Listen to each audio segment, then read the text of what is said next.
गहराई का अंतिम सत्य है। लेकिन फिर एक प्रश्न सामने आता है, अगर भगवान प्रेम है तो इस संसार में इतनी घृणा, हिंसा, ईर्ष्या और वैर क्यों है? क्या यह विरोधाभास नहीं लगता? आज हम इसी प्रश्न की गहराई में उतरेंगे। परमहंस योगानंद की शिक्षाओं, वेदांत के सिद्धांतों और आत्मिक दृष्टिकोण से इस जटिल प्रश्न को समझने का प्रयास करेंगे। परमहंस योगानंद कहते हैं, ईश्वर की वास्तविक प्रकृति अनंत प्रेम है। वह प्रेम जो न तो किसी कारण से बंधा है, न ही किसी सीमा में बंधा है। ईश्वर किसी धर्म, जाति या देश का नहीं होता।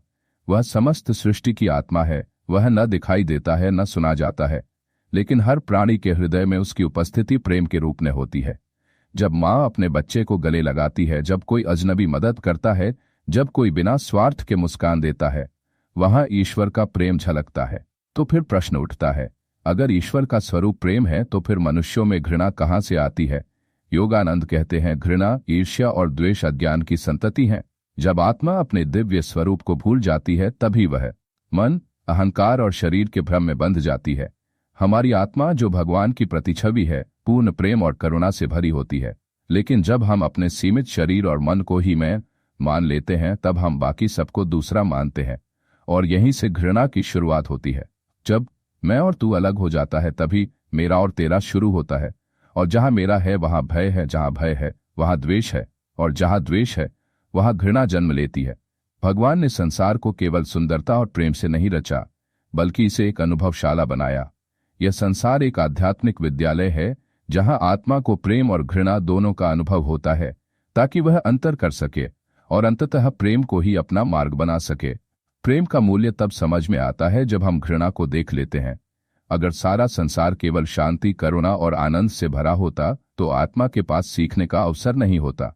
घृणा इस संसार की त्रासदी नहीं है, वह आत्मा के विकास के लिए एक अवसर है।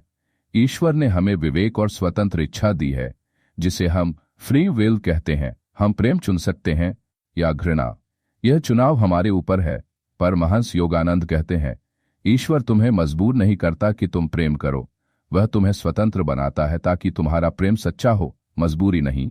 इस स्वतंत्रता में ही घृणा की संभावना छुपी है। प्रेम तब तक सच्चा नहीं जब तक वह हमारे स्वतः चुने हुए निर्णय से उत्पन्न न हो।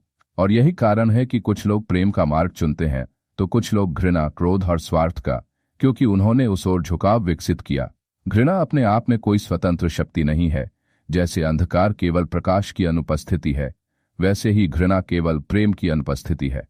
घृणा तब होती है जब कोई हृदय प्रेम, करुणा और समता से वंचित हो जाता है, और यह वंचित मन घृणा, ईर्ष्या, हिंसा जैसी नकारात्मक भावनाओं से भर जाता है। जहां प्रेम नहीं है वहां घृणा पनपती है, ठीक वैसे ही जैसे जहां प्रकाश नहीं है वहां अंधकार होता है। इसलिए हमें घृणा से लड़ने की आवश्यकता नहीं, हमें बस प्रेम का दीप जलाने की आवश्यकता है। परमहंस योगानंद कहते हैं, मनुष्य का जीवन केवल सांस लेने और खाने का नाम नहीं, बल्कि आत्मा के प्रेम को प्रकट करने की साधना है। जो व्यक्ति घृणा करता है वह दरअसल प्रेम की खोज में भटका हुआ यात्री है।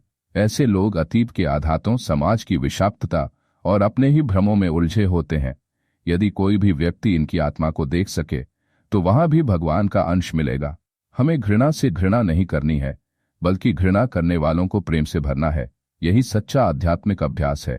इतिहास साक्षी है, जहां भी प्रेम की शिक्षाएं दी गईं, वहां घृणा ने बाधा डाली। ईसा मसीह को क्रूस पर चढ़ाया गया, बुद्ध को विरोध सहना पड़ा, राम और कृष्ण को भी अन्याय का सामना करना पड़ा। फिर भी उन्होंने घृणा का उत्तर प्रेम से दिया।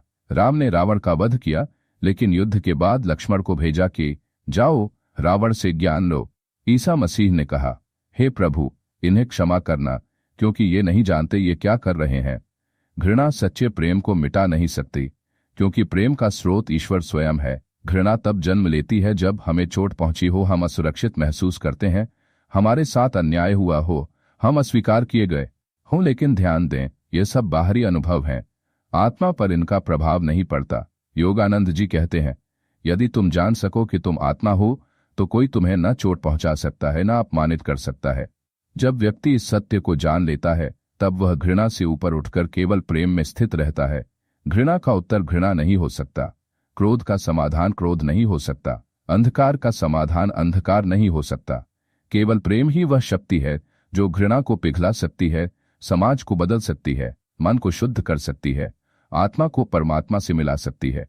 Love is the final answer. यही योगानंद जी की शिक्षाओं का सार है।